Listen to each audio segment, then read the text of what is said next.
Chapitre 2 sur les atomes polyélectroniques. Mais avant de commencer le cours d'aujourd'hui, nous allons faire un rappel du cours. La constante d'écran.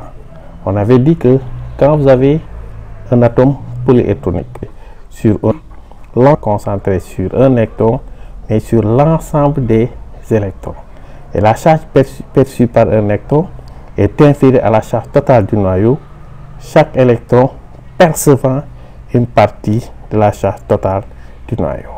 Cette charge perçue par un électron est ce qu'on appelle la charge réelle. La charge réelle, la charge effective, la charge efficace, la charge réelle exercée par le noyau sur les électrons. Et cette charge réelle, pour Z étoile I, la charge sur un électron I, c'est la charge totale moins la charge qu'exerce le noyau sur l'ensemble des électrons, sauf l'électron étudié. Ici, c'est l'électron bleu. Nombre de charges du noyau, charge effective sur l'électron I, l'électron que l'on étudie. Sigma, c'est la charge du noyau sur tous les autres électrons, sauf l'électron I. C'est-à-dire si le noyau si l'atome a Z électrons, c'est la charge sur les Z-1 électrons. Tous les électrons, sauf l'électron que l'on étudie. Pour déterminer cette charge efficace, on va utiliser ce qu'on appelle les règles de Slater. Des règles d'approximation qui permettent d'avoir des valeurs très proches de la réalité. Et pour ce faire, nous avons utilisé ce qu'on appelle les groupes de Slater. Il existe trois types de groupes de Slater. Trois types de groupes. Si vous voyez ici, c'est marqué ici. Vous avez en marron, c'est le groupe 1S, qui est un groupe à part, parce qu'il n'y a aucun électron entre le noyau et les électrons du groupe 1S. D'accord? C'est un groupe spécial. Vous avez le groupe de type NS-NP, 2S-2P, 3S-3P, 4S-4P, 5S-5P, et ainsi de suite. Les groupes de type NS-NP. Vous avez les groupes, vous avez ND, NF, NG, NH. Donc, trois types de groupes de Slater. Trois types de groupes de Slater. D'accord? Bien sûr, pourquoi c'est des groupes de Slater? Parce que les calculs pour déterminer la charge effective se font exactement de la même façon pour chaque type de groupe. Le premier de groupe, pour la détermination de la charge totale, de la charge effective sur un électron, c'est le groupe 1S. Le groupe NS-NP et les groupes ND, NF, NG. 1S, NS-NP et ND, NF, NG. Donc, et la constante d'écran, c'est-à-dire que l'effet d'écran exercé par les électrons sur l'électron étudié, puis bien sûr, rappelez-vous, on a dit les autres électrons font écran à l'électron étudié. D'accord? Les autres électrons font écran à l'électron étudié. Et c'est cette constante qu'on appelle la constante d'écran sigma IJ. I, c'est l'électron que l'on étudie, et J, c'est tout autre électron de l'atome. Tout autre électron de l'atome et après électron J. C'est l'électron I, électron que l'on étudie. On dit que l'effet d'écran de l'électron J sur un électron I est égal à 0 si l'électron J appartient à un groupe qui est derrière le groupe de l'électron I. Ça veut dire, si je reviens ici, les électrons qui sont à 2S2P n'ont pas d'effet d'écran sur les électrons qui sont à 1S. Les électrons qui sont à 3S3P n'ont pas d'effet d'écran sur les électrons qui sont ici 1S, 2S, 2P. Les électrons qui sont en 3D ne peuvent pas faire écran à des électrons qui appartiennent au groupe 1S, 2S, 2P, 3S, 3P, ainsi de suite. Un électron qui est derrière, qui appartient à un groupe qui est derrière le groupe d'un autre électron, ne peut pas faire d'effet d'écran. Donc, qu'on appelle la constante d'écran de l'électron J sur l'électron I est égale à 0 chaque fois que le groupe de l'électron J est derrière le groupe de l'électron I1S. Donc, nous avons déterminé la constante d'écran pour un électron 1S. Je rappelle, tous les électrons qui sont à 2S, 2P, 3S, 3P, 4 ne peuvent pas faire d'écran. Donc, le sigma I, l'effet d'écran des électrons en noir ici, cet effet d'écran est nul. Donc, comme sigma ij égale à 0, si groupe de J se fait, le seul électron pouvant faire écran à l'autre électron, c'est l'électron S. Si vous avez deux électrons ici, bien sûr, quand vous remplissez, vous avez au minimum, quand vous avez un atome polyélectrique, vous avez au moins deux électrons. D'accord? L'hélium, vous avez au moins deux électrons. Et quand on remplit le 1s. Donc, le seul électron qui peut faire écran à l'autre électron S, c'est celui qui est dans le même groupe.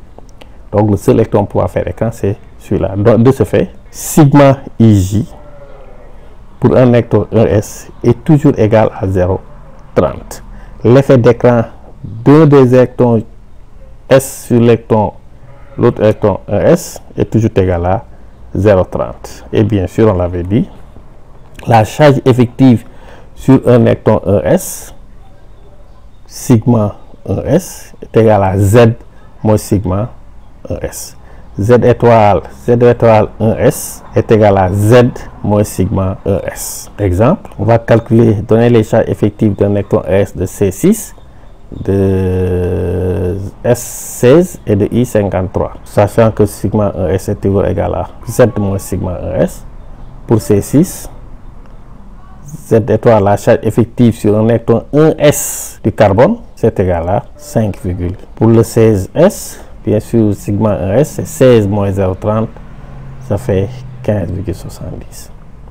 53, Z étoile 1s, moins 53, ça fait 52,70. Pour les groupes NS-MP, groupe de type NS-MP, 2s, 2p, 3s, 3p, le calcul est le même. Ce qui va changer, c'est juste le nombre d'électrons que nous avons devant. Donc, si on cause un électron I appartenant à un groupe NIS-NIP, par exemple 2s, 2p, 3s, 3p, 4s, 4p, le coefficient d'écran sigma ij créé par l'électron J d'un groupe GJ sur l'électron I est. Donc, je rappelle que l'électron I, c'est l'électron que nous étudions, et l'électron J, c'est tous les électrons de l'atome. On considère tous les électrons de l'atome. Donc, qu'est-ce qu'on a? Sigma ij égale 0 si groupe de J est supérieur à groupe de I. On dit qu'on a un écrantage nul. Exemple, si Nij égale 3 et Ni égale 2, sigma ij égale à 0. Toujours dans le même cas, si on dit que sigma ij, l'effet d'écran de l'électron I sur l'électron J égale à 0,35, si Nj égale à Ni. Ça veut dire groupe de J égale groupe de I. Vous avez des électrons NS2, NP5, vous étudiez un des électrons par rapport à l'ensemble des électrons du groupe, tous les électrons du même groupe ont un effet d'écran égal à 0,35. L'écrantage est faible. Mais ça existe, 0,35. Chaque électron a un écrantage égal à 0,35. Exemple, si Nj égale 2 et Ni égale 2, sigma ij égale 0,35. Ça veut dire que vous avez NS2, NP6, donc vous étudiez un des électrons, donc NS2, NP6, ça fait 8 électrons. Les 7 autres électrons ont chacun un effet d'écran égal à 0,35. Toujours, le troisième cas, sigma ij égale 0,85, si Nj égale à Ni moins 1. Groupe de J égale groupe de I moins 1. Ça veut dire tous les électrons qui viennent au groupe avant l'électron que vous étudiez ont chacun un effet d'écrantage égal à 0,85.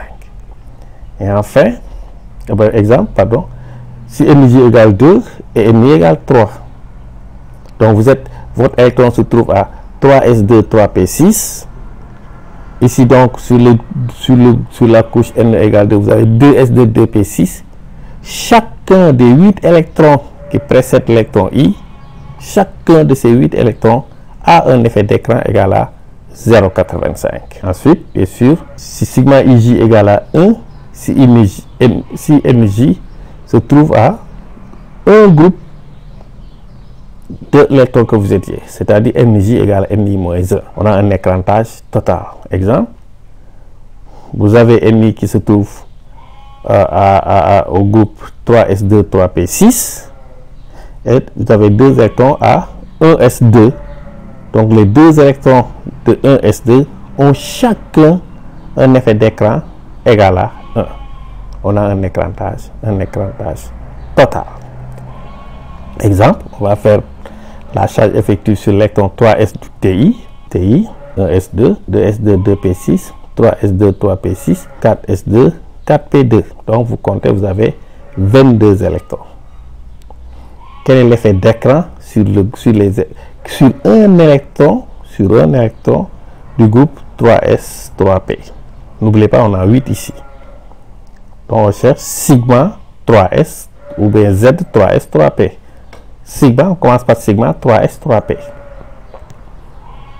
Vous avez 4 électrons qui appartiennent au groupe 4s, 4p, qui sont dans un groupe supérieur au groupe de 3s, 3p. Quand chacun de ces électrons a un effet d'écran égal à 0. D'accord? Vous avez, donc l'électron que l'on étudie, c'est l'électron qui est là. Donc on prend un électron ici, il va rester 7 électrons puisqu'on en a 8. Donc chacun de ces 7 électrons qui partagent le même groupe que l'électron que vous étudiez a un effet d'écran égal à 0,35. Donc vous avez 7 fois 0,35. Ici, vous avez 8 électrons qui sont à une position MJ égale MI moins 1. MI, ça fait 3. Ici, les électrons qui sont ici, c'est sur 2. Donc 3 moins 1, ça fait 2. Donc chacun de ces 8 électrons a un effet d'écran égal à 0,85. Et enfin, ici, vous avez 2 électrons qui sont à une position MJ est égal à NI moins 1, inférieur à NI moins 2, moins 1. NJ inférieur à NI moins 1. NI moins 1, ça fait 2, et vous avez un NJ qui est égal à 1. Donc, chacun de ces électrons aura un effet de gêne égal à 1. Donc, le total me donne 11,25. Donc, l'effet d'écran sur l'électron 3s, 3p, sur chacun des électrons de 3s, 3p, c'est égal à z moins sigma 3s, 3p, ce qui donne 22 moins 11,25, ça fait 10,75.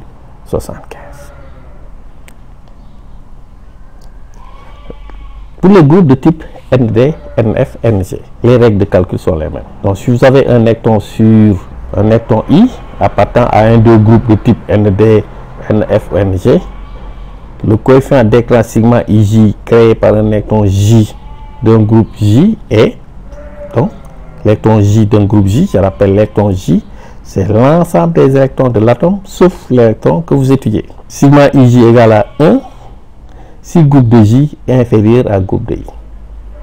Tous les électrons qui n'appartiennent pas au groupe de l'électron que vous étudiez, tous les électrons ont un effet d'écran égal à 1.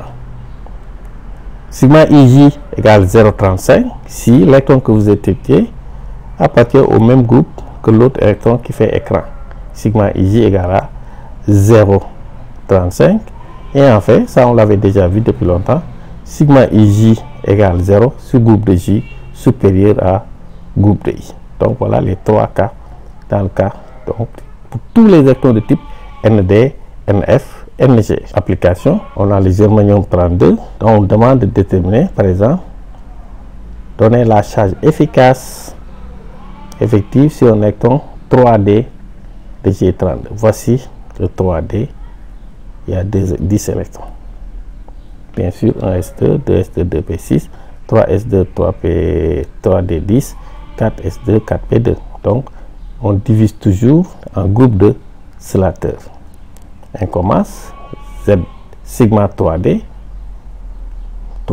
On commence par, vous voulez, devant ou derrière. Il y a, comme ici, je l'ai sauté, mais ça fait 4 électrons, 4 fois 0, ça fait 0. Ici, dans le groupe 3D, vous avez 10 électrons, mais vous étudiez un des électrons. Donc, tous les électrons qui appartiennent au même groupe que l'électron que vous étudiez, l'électron 3D, tous les électrons auront chacun un effet de gêne égal à 0,35. Ça fait 9 fois 0,35. Et ensuite, on vous a dit tous les électrons qui viennent avant auront un effet de gêne égal à 1 l'écrantage. Donc ça fait 8 fois 1, 8 fois 1 et 2 fois 1. Ça fait 21,75. Et de ce fait, Z étoile 3D, dans ce cas précis, ça fait 32 moins 21,15, ça fait 10,85. En résumé, cas général, sigma IJ égale 0. Chaque fois le groupe de J est supérieur au groupe de I. Sigma IJ égale 0,35 si groupe de J égale à groupe de I, sauf pour l'électron 1s où vous avez sigma IJ égale à 0,35. Deux électrons appartenant au même groupe, mais dont l'effet d'état de 0,30. Partout ailleurs, c'est 0,35. Sigma J égale J, quel que si le groupe de J est un effet à groupe de I, sauf bien sûr dans le cas du groupe NSNP où quand des électrons partagent le même groupe, l'effet d'écran est égal à 0,80. L'effet d'écran de l'un des électrons sur les autres. Ça aussi le résumé du tableau. 1s ici, électron I, électron J. Donc 0, 0. Au-delà, vous voyez que dès que le groupe l'électron est derrière, son effet d'écran est nul. Ainsi de suite jusqu'à la fin, ça fait 0,35. Électron 4D, électron 4D, c'est 0,35. Électron 4D, 4P, ça fait 1. Ainsi de suite, puisque à part les électrons qui appartiennent au même groupe, tout le reste, ça fait 1. Application. Donner la configuration électronique du phosphore, on l'avait déjà donné. Donner les différents types d'électrons et leur constant d'écran. Déterminer les charges nucléaires effectives correspondantes. Donc 1s2, 2s2, 2p6, 3s2, 3p6. Donc 3 groupes de oscillateurs, 3 types d'électrons. Donc chaque fois dans un exercice qu'on dit donner les types d'électrons d'un atome, ça veut dire on vous demande de donner les groupes de oscillateurs. Donc pour le sigma 1s, on commence par 1s bien sûr. Pour le sigma 1s, bien sûr, une fois 0,30, puisque vous avez sur le 1s, vous avez 2 électrons. L'effet d'écran de l'un sur l'autre, ça fait 0,30. Il y a 8 électrons qui sont à 2s, 2p, donc ça fait 0. 5 électrons sur 3s, 3p, donc ça fait 0. Donc vous voyez que le total, ça fait 0,30. Donc sigma 1s, l'effet d'écran, c'est 0,30. La charge effective sur chaque électron du phosphore de type 1s, c'est égal à 15 moins 0,30. Ça fait 14,70. Pour le 2s, 2p, bien sûr, on est ici. 2s, 2p. Vous avez, je commence par ici, 5 électrons qui sont derrière 2s, 2p. Ce sont les 5 électrons de 3s, 3p. Donc ça fait 5 fois 0. Sur 2s, 2p, vous avez 8 électrons. Vous étudiez un des électrons, donc il reste 7 électrons. Les 7 électrons ont chacun un effet de Z égal à un effet de gêne égal à 0,35. Donc ça fait 7 fois 0,35. À Mj égale Mi moins 1, puisque vos électrons se trouvent sur le niveau n égale 2. Ici, vous avez des électrons sur n égale 1. 2 moins 1, ça fait 1. Chacun des 2 électrons de 1s a un effet de gêne égal à 0,85. Donc le total, ça fait 4,15. Et vous avez la charge effective sur un électron 2s, 2p du phosphore. Ça, le 1 là n'en fait pas partie. 2s, 2p du phosphore, c'est égal à 10,85. Et le troisième groupe de oscillateurs, bien sûr, ici tous les électrons comptent, parce qu'il n'y a aucun électron au-delà du groupe qu'on va étudier. Sur le groupe 3s, 3p, vous avez 5 électrons. Vous étudiez un des électrons par rapport aux autres électrons, du noyau, de l'atome. Ça fait 4 fois 0,35. À la position Mj égale Mi moins 1, 3 moins 1, ça fait 2. Vous avez 8 électrons. Chacun de ces 8 électrons a un effet de gêne égal à 0,85. Sur la position Mj inférieure à Mi moins 1, Mi moins 1, ça fait 2. Donc ici, c'est n égale 1. Vous avez 2 électrons qui ont chacun un effet de gêne égal à 1. Donc le total, ça fait 10, 20. Et la charge effective sur un électron de type 3s3p du phosphore est égale à 15 moins 10,2. Ça fait 4,80. Regardez maintenant ici. Les électrons que je conserve, ici c'est 1, plus 8, ça fait 9, plus 5, ça fait 14. Ça veut dire que j'ai étudié le phosphore à 15 électrons, j'ai étudié les 14 autres électrons, Z-1. Ici, même chose, 2, plus 7, ça fait 9, plus 5, ça fait 14. On a étudié la charge d'un électron par rapport à l'effet d'écran des 14 autres électrons. Même chose ici, 2, plus 8, ça fait 10, plus 4, ça fait 14. Donc, vous avez étudié l'effet d'écran des 14 autres électrons du phosphore par rapport à un électron. Les énergies orbitalaires. Bien sûr, on a vu toujours dans la première partie du cours que l'énergie de l'électron peut être déterminée en utilisant l'équation de Schrödinger approchée. Et de ce fait, quand nous avons trouvé l'énergie de l'électron, on avait dit l'énergie totale de l'atome est la somme des énergies des électrons. Bien sûr, l'énergie d'un atome X est égale à la somme des énergies des électrons des différents groupes.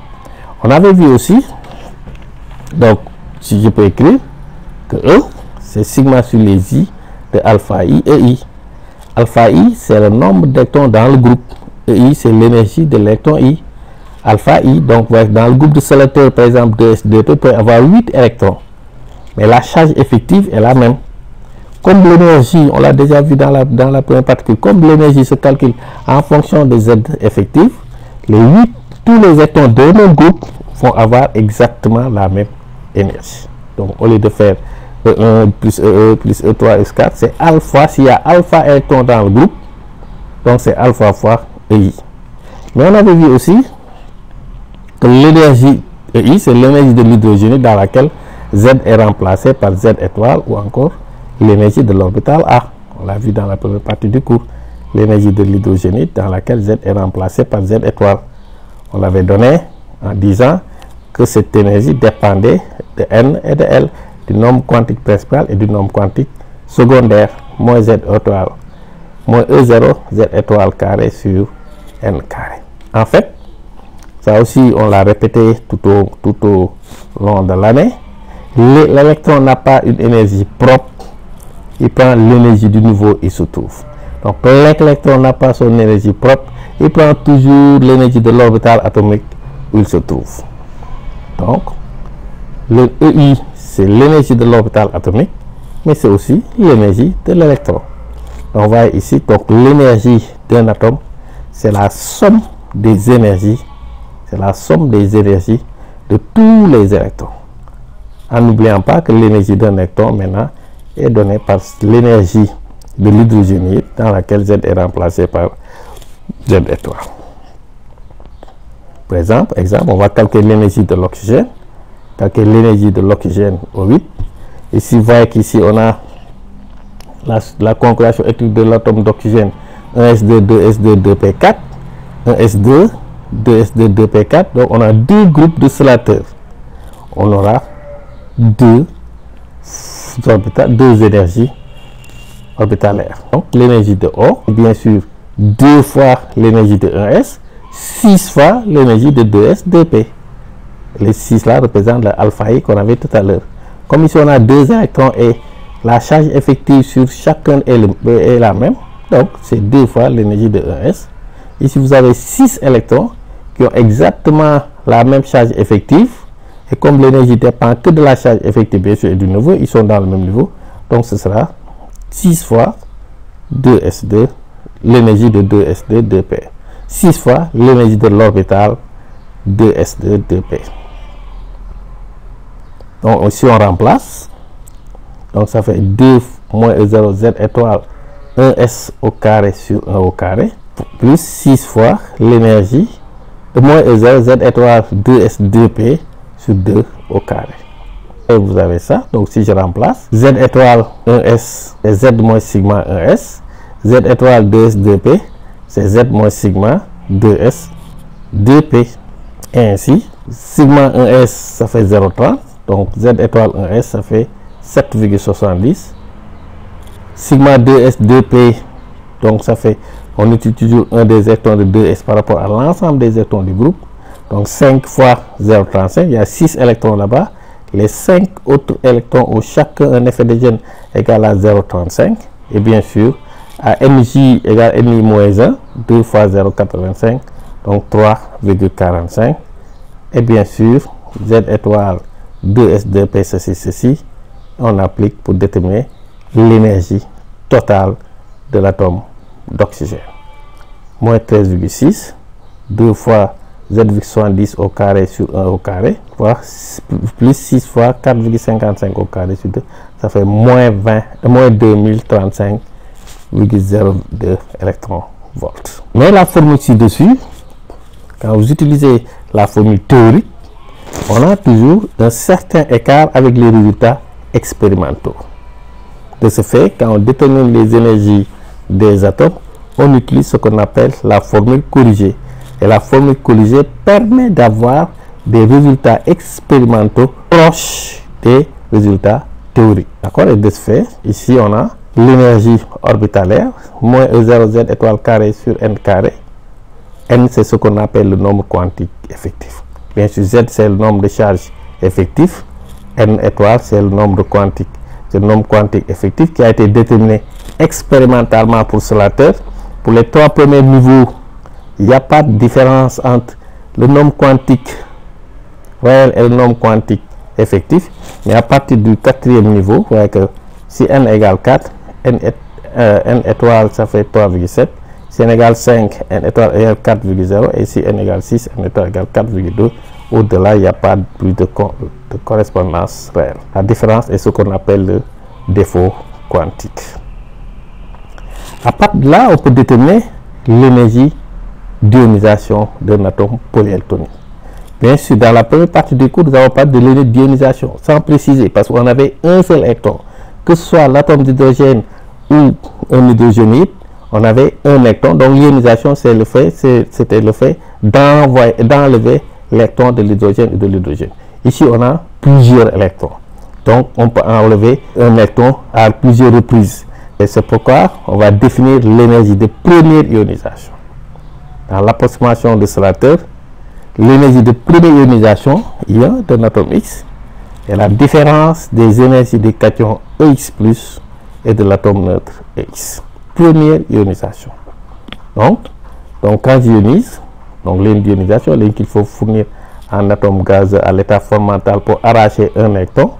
Donc on passe de X plus l'ionisation, X+ plus un électron. Donc de ce fait, d'après Slater, l'énergie de première ionisation, c'est l'énergie de EX+ moins l'énergie de EX. L'énergie de première ionisation, c'est l'énergie EX du cation moins l'énergie de l'atome neutre. Première ionisation.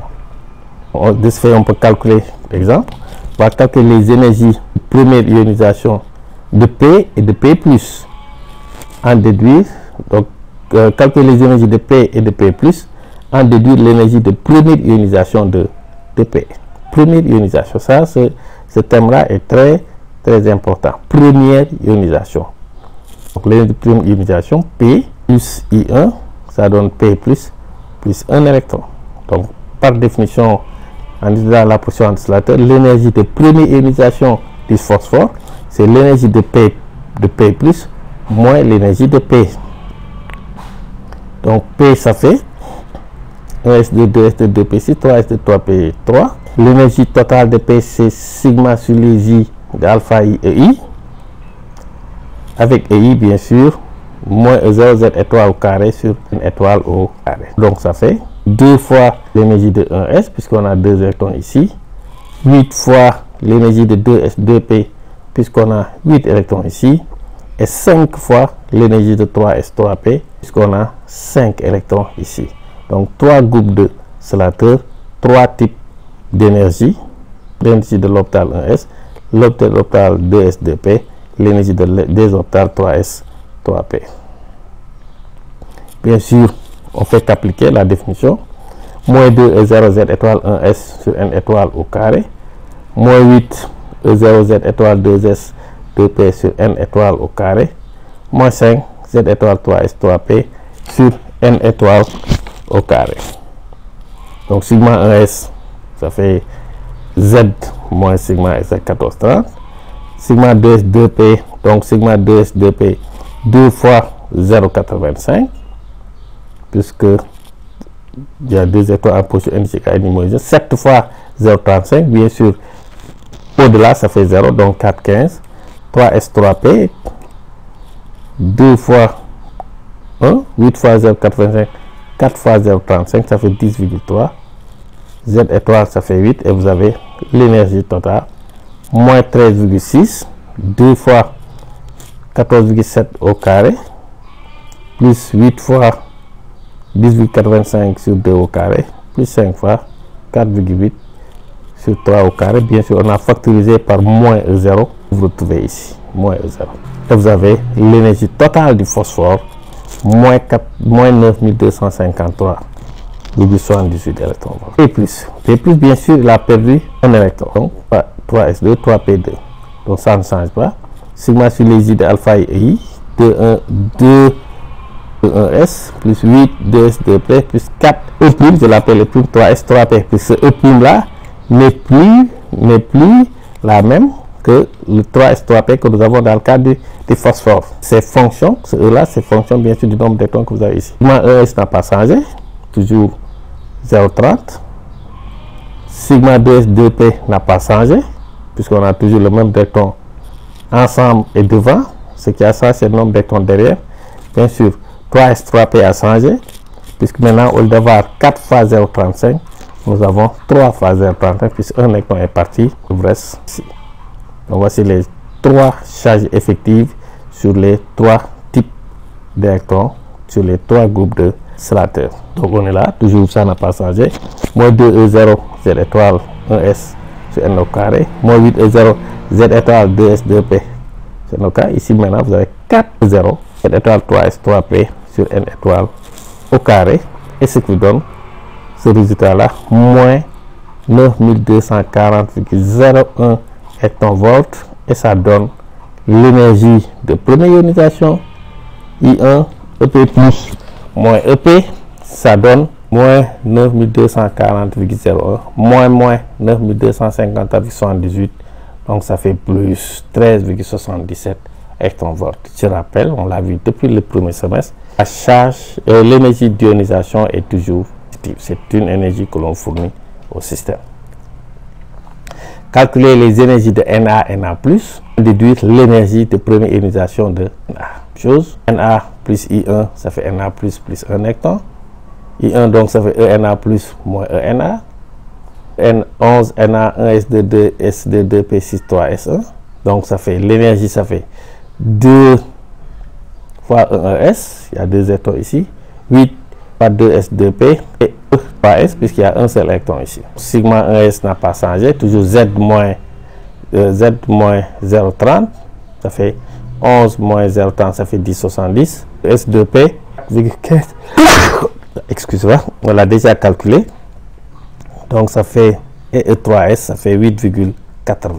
Voici les 3 charges. Si vous faites la somme, vous allez vous retrouver avec 4397,73 électrons. Je rappelle aussi que l'énergie de l'atome est toujours négative. L'énergie de l'atome est toujours négative. Le 2S pour le Na+, si le Na a perdu l'électron sur la dernière couche, donc ça fait, il y a plus de 3S0 ici, il n'y en a pas, il reste que 8 électrons. Ça fait 2 fois 1S fois 2S, 2P. Ça n'a pas changé, ça n'a pas changé. Donc ça fait 6,85. Donc Z n'a pas changé, Z c'est toujours égal à 11. 11 moins 0,30, ça fait 10,70. Je rappelle que Z c'est la charge du noyau, c'est pas ici, bien sûr c'est la charge du noyau, c'est pas le nombre d'électrons. Ici le nombre d'électrons ça fait 10. D'accord? Ici c'est la charge du noyau, donc toujours ça ne change pas. C'est pas parce qu'il y a un électron qui est parti que le Z va changer. Le Z reste toujours le même. Donc 11 moins 0,30, ça fait 10,70. 15, donc ça fait 6,85. Donc si vous faites la somme, vous avez moins 4390 en remplaçant bien sûr. Vous avez ici toujours positif 7,31 volts. Bref de Courant. Une autre façon de déterminer bien sûr l'énergie de première ionisation. Une ionisation d'un atome sensiblement égale l'opposé l'énergie de l'orbital la plus haute en énergie, c'est-à-dire l'énergie de la dernière orbitale atomique occupée de cet atome. L'énergie d'ionisation, de première ionisation, sensiblement égale à l'énergie de la dernière orbitale atomique occupée. En utilisant le théorème de Kuhlmann, on demande de déterminer l'énergie de première ionisation de Na, du sodium, comparée avec la valeur précédente. L'énergie la plus haute en énergie, l'orbital la plus haute en énergie est l'orbital 3s. Donc je vais juste calculer, l'énergie de 3s, prendre son opposé. Donc ça fait moins l'énergie de 3s, moins l'énergie de 3, ça fait moins E0, Z étoile 3s sur 3 au carré, 0, Z étoile 3s 3 au carré. J'avais déjà calculé Z étoile 3s, donc ça fait 2,2, 16, ça fait 7,31. Et on trouve que c'est exactement la même chose que nous avions trouvé là, le cas précédent. De la même façon, l'énergie de première ionisation de phosphore en utilisant le théorème de Koopmans. N'oubliez pas, on a déjà calculé l'énergie de première ionisation de phosphore en utilisant les approximations de Slater toujours. Donc ceci, donc l'orbital la plus haute en énergie est l'orbital 3p qui appartient au groupe 3s3p. Donc d'après Koopmans, l'énergie de première ionisation de P est ceci, moins 3s3p, moins ça fait 0 z étoile 3s3p sur 3, donc ça fait IP égale 40,08. C'est pas ce qu'on avait trouvé. Par la méthode directe, on avait l'énergie de ionisation du sodium 7,31 et l'énergie de première ionisation du phosphore plus 13,77. En utilisant le théorème de Koopmans, on a l'énergie de première ionisation du sodium, ça fait 7,31. L'énergie de première ionisation du phosphore, ça fait 40,08.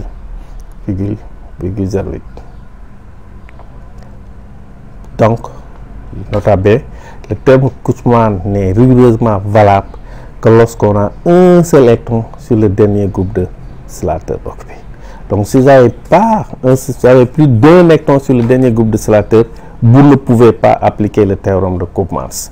Mais chaque fois que vous avez sur le dernier groupe de Slater un électron, vous pouvez appliquer le théorème de Koopmans, c'est-à-dire l'énergie de première ionisation correspond exactement à l'énergie de la dernière orbitale atomique occupée. On peut aussi utiliser les approximations de Slater pour déterminer les rayons atomiques et ioniques. Le rayon, bien sûr, le rayon d'une orbitale atomique est la distance la plus probable. Première partie du cours, c'est la distance pour laquelle la densité de probabilité radiale est maximale. On l'avait calculé, R ou ρ A0 n étoiles au carré sur Z étoile. On l'avait calculé avec les hydrogènes, l'hydrogène et les hydrogénides. Donc le rayon atomique ou ionique R est la distance séparant bien sûr le noyau des électrons les plus externes. Donc le rayon d'une orbitale atomique, bien sûr la densité correspond à la distance pour laquelle la densité de probabilité de présence est maximale. Bien sûr, pour un atome, on peut avoir plusieurs orbitales atomiques. Donc on peut pour chaque atome calculer la distance, le rayon orbitalaire. Mais si on veut déterminer le rayon atomique ou le rayon atomique, on va prendre la couche la plus externe, ça veut dire la dernière couche de l'atome. La dernière couche de l'atome, et vous avez toujours, ça ne change pas la relation, R égale A0, n étoile au carré sur Z étoile. Bien sûr, ici, ça correspond aux caractéristiques de la dernière orbitale atomique occupée. Bien sûr, ça c'est une remarque. Bien sûr, le rayon de l'orbital augmente avec n. Le rayon de 2s est inférieur de 3s. Le rayon de 2p est inférieur de 3p. Plus z est faible et quantité élevé, plus ρ est grand. D'accord? Puisqu'on divise par le z étoile, donc, et de suite. Application, on va calculer les rayons de l'orbital 1s de sodium et de P ainsi que les rayons atomiques des deux atomes. Rayon des orbitales 1s, Z étoile 1S, ça fait 14,70 pour P et 10,70 pour Na. On l'avait déjà calculé. Donc l'orbital, le rayon de l'orbital atomique 1P, ça fait 0,53 à 0, 1 au carré, N, 14,70 Z étoile, ça fait 0,036 Armstrong. Puis le rayon de l'orbital 1S de Na, c'est bien sûr 0,53, 1, on est toujours sur la première couche, 10,72 c'est le Z1S, ça fait 0,049 Armstrong. Quels sont les rayons atomiques des deux entités? On va considérer les orbitales les plus externes. Dans les deux cas, les orbitales les plus externes, c'est le groupe 3s 3p. Même si on a un seul électron sur 3s, dans le cas du sodium, le groupe de Serrateur, c'est 3s 3p. 3s 3p du phosphore, on avait calculé, ça fait 4,8. 3s 3p du sodium, ça fait 2,1. Donc, le rayon atomique de P, 0,99 Armstrong, et le rayon atomique du sodium, 2,17 Armstrong. Merci, nous venons de terminer ici le chapitre 2. Merci de votre attention et bien sûr, à plus tard pour le chapitre suivant. Merci de votre attention.